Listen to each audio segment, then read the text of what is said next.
মাননীয় মুখ্যমন্ত্রী, আমি জানি না ওনার কাছে আগাম খবর ছিল কি ছিল না, গতকালের মতন আজকেও ইন পার্সন বলে একটা কি শব্দ শুনলাম। আমি তো আইনজীবী নই বা আইন নিয়ে আইন বিশরদ নই, তিনিও তো আজকে মামলা লড়তে পারতেন।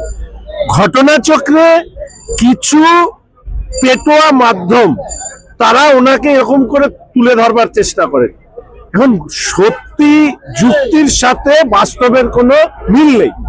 গতকাল উনি উপস্থিত হয়েছিলেন, সময় ভিক্ষা করে সময় নিয়ে রাজনৈতিক ভাষণ দিয়েছেন, সেটাকে আইনজীবীর সওয়াল জবাব বলে সমস্ত মাধ্যম চালালো, অনেকে চালালো।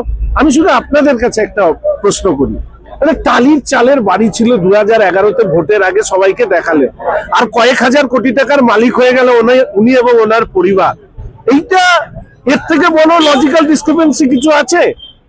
এর লজিক কোথায়? তো স্বাভাবিকভাবেই এই ধরনের অদ্ভুত বক্তব্য কিছু পেটোয়া মাধ্যমদেরকে দিয়ে ন্যারেটিভ তৈরি করবার কাজে উনি প্রথমবার সফল হলেও বারবার সফল হবেন না। আজকে ডিএ মামলার রায় বেরিয়েছে, আমরা ব্যান্ড বাজাচ্ছি, কারণ এই রাজ্য সরকারের বা তৃণমূল দল পরিচালিত রাজ্যের সরকারের আজকে ব্যান্ড বেজে গেছে। আজকে বাজেট আছে, বাজেটে ডিএ সম্পন্ন কোনো ঘোষণা হতে পারে, কি মনে করছেন আজকে? দেখুন, এই বাজেটে অনগোয়িং প্রভিশনের উপরেই যায়। ভোট অন অ্যাকাউন্ট হচ্ছে 4 মাসের বাজেট, সেখানে এই মামলার নিশ্চিতভাবে তার যে রায় তার রিফ্লেকশন থাকা দরকার। আমরা দেখবো এবং দেখার পরে তারপরে এই নিয়ে প্রতিক্রিয়া দেব।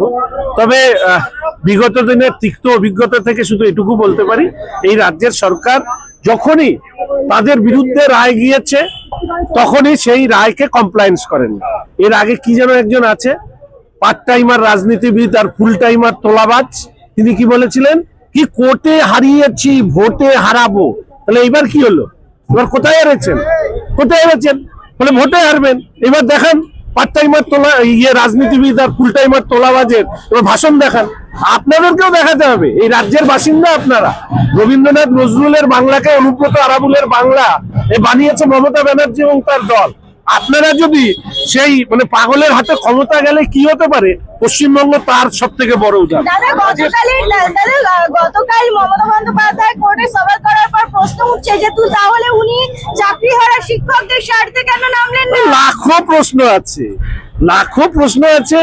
এই প্রশ্নের উত্তর তো উনি দেবেন না, মানুষকে উত্তর দিতে হবে। 2026 রাজ্যের মানুষের মুখ্যমন্ত্রীকে করা সব প্রশ্নের উত্তর বন্ধ করলাম।